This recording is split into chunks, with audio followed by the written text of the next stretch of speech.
Salut à tous et bienvenue sur Colt et Gaulois. Et nous voilà pour une nouvelle vidéo où nous allons continuer ensemble d'essayer d'analyser et de mieux comprendre la culture des armes à feu aux US. Alors cette semaine, on va faire suite à la vidéo de la semaine dernière où je parlais de la Floride qui a autorisé le port visible, le port caché était déjà autorisé, pour tous les citoyens qui peuvent acheter une arme légalement. Attention, donc ça exclut quand même tout ce qui est criminel, les gens qui ont des problèmes psychiatriques importants, bref, pas tout le monde, mais tous les citoyens qui sont légalement aptes à acheter une arme et donc pouvoir la porter visible ou cachée. Aux US, qu'est-ce qu'on vous conseille tactiquement, et je dis bien tactiquement, de faire pour un citoyen légalement armé qui veut sortir avec son arme? Port caché ou port visible? Et vous allez voir qu'il y a eu quand même une évolution tout au long des années et qu'aujourd'hui, ce qui est conseillé de faire n'était pas ce qui était conseillé de faire il y a 20 ou 30 ans. On se remet déjà dans le contexte rapidement. Dans la plupart des États, les deux ports sont légaux. Le port caché et le port visible. C'est à peu près 43-45 États sur 50. Donc la très grande majorité, les deux ports sont autorisés. Certains États où il faut passer permis, donc suivre une formation spécifique et passer un permis qui va être valable un nombre d'années spécifiques, ça peut être 3 ans, 5 ans, et qui doit être renouvelé. Et d'autres États, comme le Kentucky où je vais aujourd'hui, où il n'y a absolument pas de permis besoin à partir du moment où on a un casier judiciaire vierge, on va dire, et qu'on n'a pas de problème psychiatrique particulier important, on va dire, vous pouvez acheter une arme et donc vous avez le droit en tant que citoyen de la porter à l'extérieur.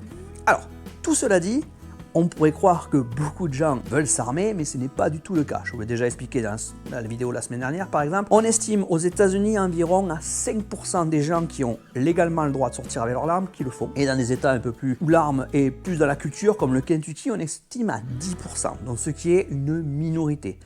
Je vous l'ai déjà expliqué pourquoi, parce que déjà c'est une responsabilité les armes, on ne peut, même si on a le droit d'en porter, pas les porter partout, on y reviendra plus tard dans la vidéo. Et puis surtout, même si légalement on peut le faire, il est très important d'être bien formé. Alors ceux qui font du tir sportif ou beaucoup de tir à la chasse et tout ça, on sait très bien que manier une arme, il faut un entraînement, notamment tirer, il faut un entraînement. Et si vous décidez de sortir avec votre arme, ça veut dire que c'est pour vous protéger votre vie, protéger celle d'autrui ou arrêter un crime.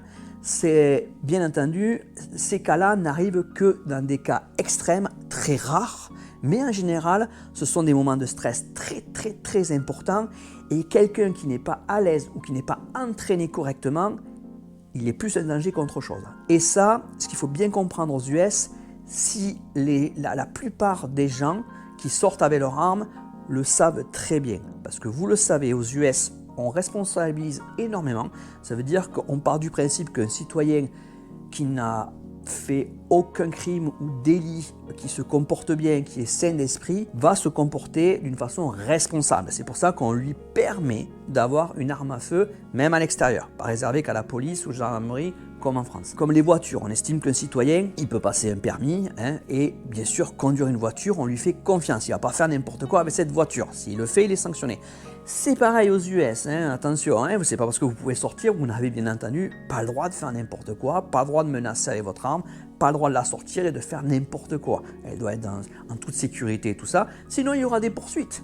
Et même si vous devez à un moment donné intervenir parce que pour vous protéger avec votre arme ou défendre la vie de quelqu'un d'autre ou arrêter un crime, vous décidez de sortir votre arme et vous l'utilisez, il y aura bien entendu une enquête qui sera faite et des poursuites potentiel judiciaire. Il ne faut pas faire d'erreur. Clairement, c'est une responsabilité. Si vous prenez la responsabilité de, par exemple, sortir votre arme, de l'utiliser, et bien si vous vous plantez, vous serez sanctionné.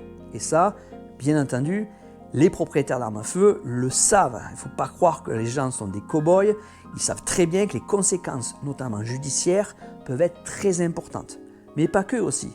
Derrière, si on doit prendre une vie, même si c'est pour protéger sa vie ou celle d'autrui ou arrêter un crime, mais ça a aussi des conséquences psychologiques. C'est pas quelque chose qui est anodin. Donc tout ça, les gens le savent.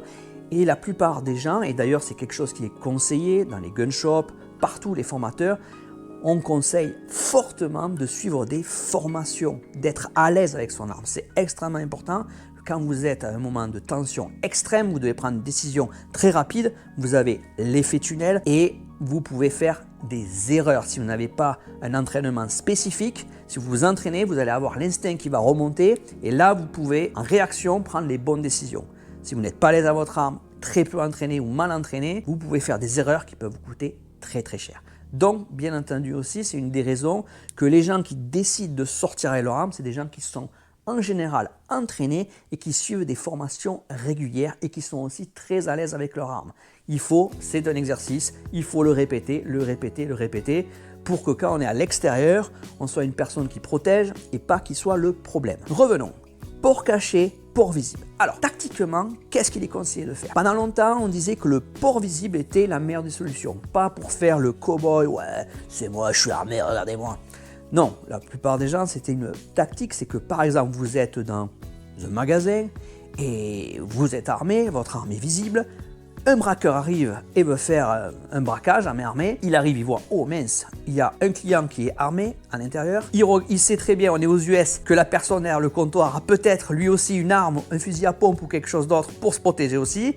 Donc là, visuellement, il se dit, oulala, il y a des gens armés et tout, c'est dangereux. Ben, je vais pas faire mon crime, en tout cas pas aujourd'hui, mais je vais pas le faire ici. Pareil, si vous êtes armé, on voit que vous avez votre arme à la ceinture, quelqu'un veut vous agresser, vous voler, ou même une femme, la violer ou comme ça. Bon, s'il voit que la personne est armée, va peut-être réfléchir avant de vous agresser. Ça, c'était pendant longtemps ce qui était un petit peu la vision qu'on avait. C'est pour ça que des Américains portaient aussi l'arme à l'extérieur. C'était pas pour faire en imposer, mais c'était pour faire réfléchir des potentiels agresseurs ou criminels. Maintenant, ça a changé. Depuis quelques années, les criminels ont remarqué que ça ne leur faisait plus du tout peur et au contraire, tactiquement, c'est une mauvaise chose parce qu'on perd l'avantage. Je vous explique ça de suite.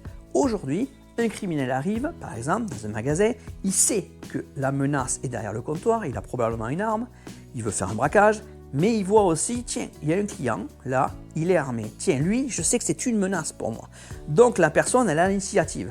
Elle sait de qui elle doit se méfier. D'accord? Donc si elle doit faire son crime, elle va décider de le faire. Elle peut déjà éliminer le premier citoyen qui est armé parce qu'elle sait qu'il est armé, et après s'attaquer en deuxième à la personne qui est derrière le comptoir pour essayer de le braquer. Donc ça peut lui donner un énorme avantage tactique et vous, la personne, si vous êtes un citoyen normalement armé, aux US, légalement armé, eh bien, vous perdez l'avantage parce que le criminel sait que vous avez une arme, d'accord? Donc lui, il a déjà sûrement dégainé, c'est lui qui va être le premier dans l'action, il prend donc l'avantage. Donc le port visible peut être un problème dans ces cas-là.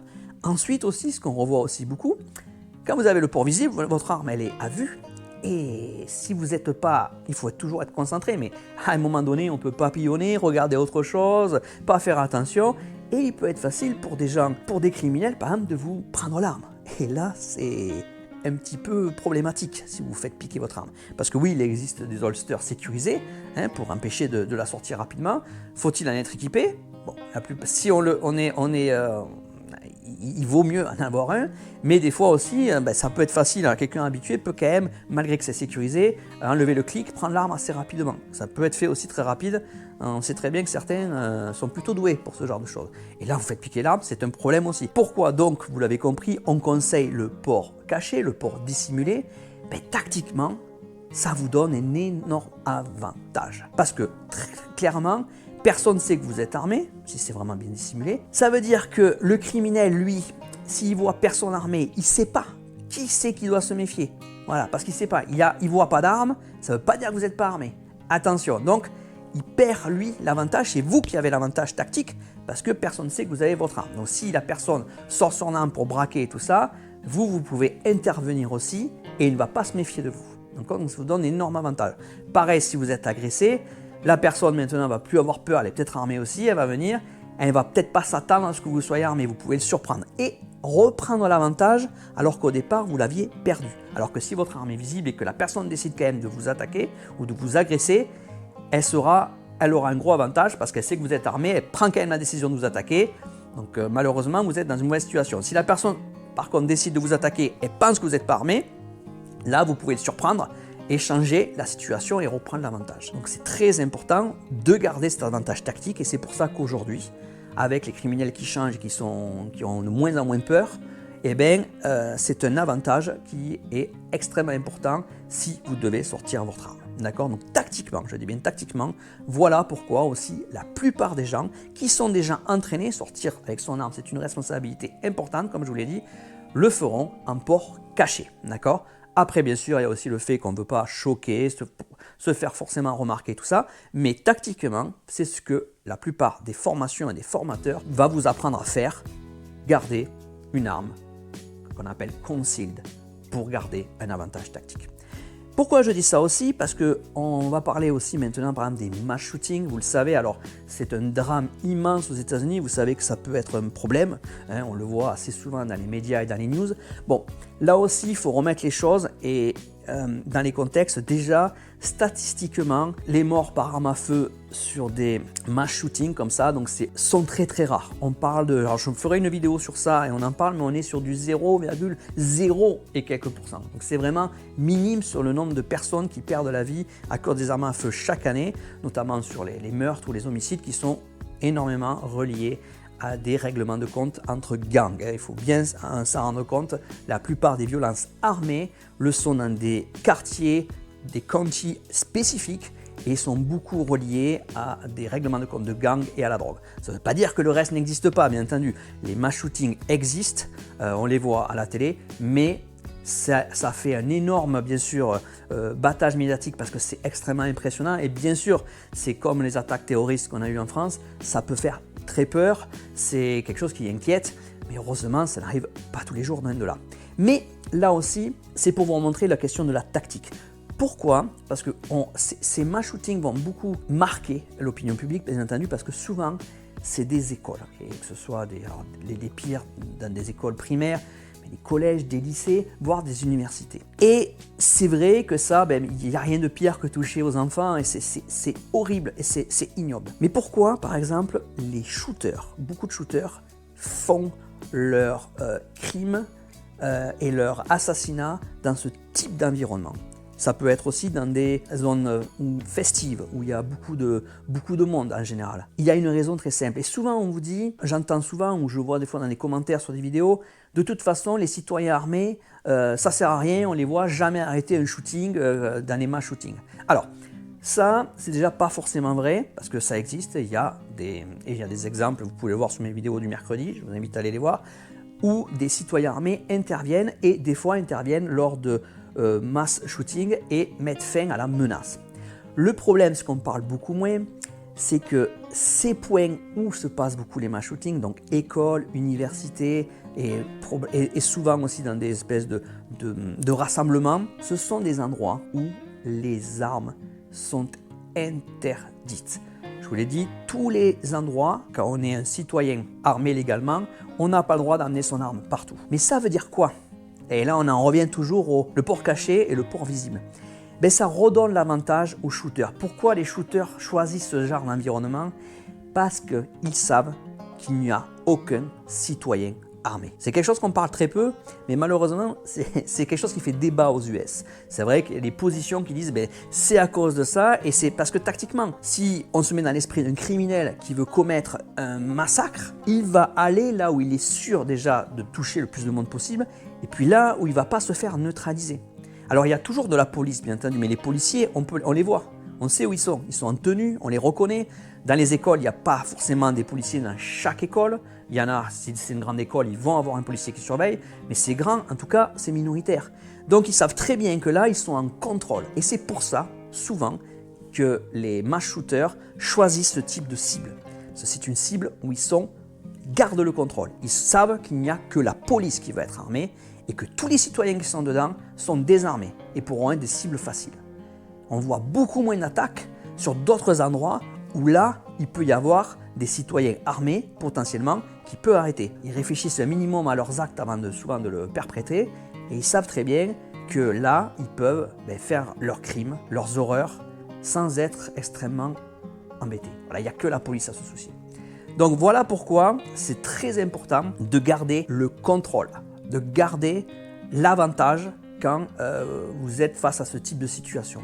Ça va très vite les choses, les shootings peuvent aller très très vite et c'est très important pour un citoyen aux États-Unis et c'est quelque chose qu'on pousse même si ce n'est pas obligatoire dans certains États comme au Kentucky, Mais moi, tous les gens que je connais qui sortent, j'en rencontre par exemple à mon shooting range et tout ça, les gens qui sortent au quotidien avec leur arme, c'est des gens qui s'entraînent régulièrement. Ils vont faire du tir 1 à 2 fois par semaine, ils suivent souvent des formations spécifiques, comment réagir en cas de crime, enfin, si on se fait attaquer, si quelqu'un, on est témoin par exemple d'un mass shooting et tout ça, qu'est-ce qu'il faut faire? Ils suivent des entraînements spécifiques pour être prêt le jour J si ça arrive. Heureusement, la plupart ne se serviront jamais de leur arme, mais c'est comme tout, il faut être prêt. Et donc, il faut garder l'avantage. Et c'est très important de garder l'avantage, et avoir son arme cachée, c'est garder l'avantage face aux agresseurs et aux criminels. Et malheureusement, c'est pour ça que dans les mass shootings, des écoles, des lieux de rassemblement où les armes sont interdites pour les citoyens, ce qui n'est pas forcément une mauvaise chose, je le comprends, et difficile de dire qu'on veut qu'il y ait des armes dans les écoles, mais en contrepartie, un mass shooter, lui, sait que la cible est facile. Bref, voilà, je voulais faire un petit peu le point sur ce qu'on vous conseille. Donc gardez en tête, la plupart des gens choisiront toujours le port dissimulé, le port caché, parce que c'est un avantage tactique, parce que c'est plus, on va dire, moins agressif envers les autres et plus respectueux des autres, puis aussi pas se faire piquer son arme, ça aide toujours. Bref, j'espère que la vidéo vous a plu, que ça vous a peut-être aussi aidé à mieux comprendre certaines choses qui se passent aux US et qu'est-ce qui se passe avec les citoyens responsables qui sortent armés. À vous de me dire si vous pensez que c'est une bonne chose, une mauvaise chose. Est-ce que vous penseriez que ce serait quelque chose qu'on pourrait voir en France, peut-être avec un contrôle, avec des obligations de formation régulière, ou est-ce que c'est quelque chose qu'il ne faut pas laisser aux mains des citoyens et toujours laisser aux policiers, gendarmes et autres? Dites-moi ça en commentaire. En attendant, je vous souhaite une bonne semaine et je vous dis à très bientôt pour une prochaine vidéo. Ciao!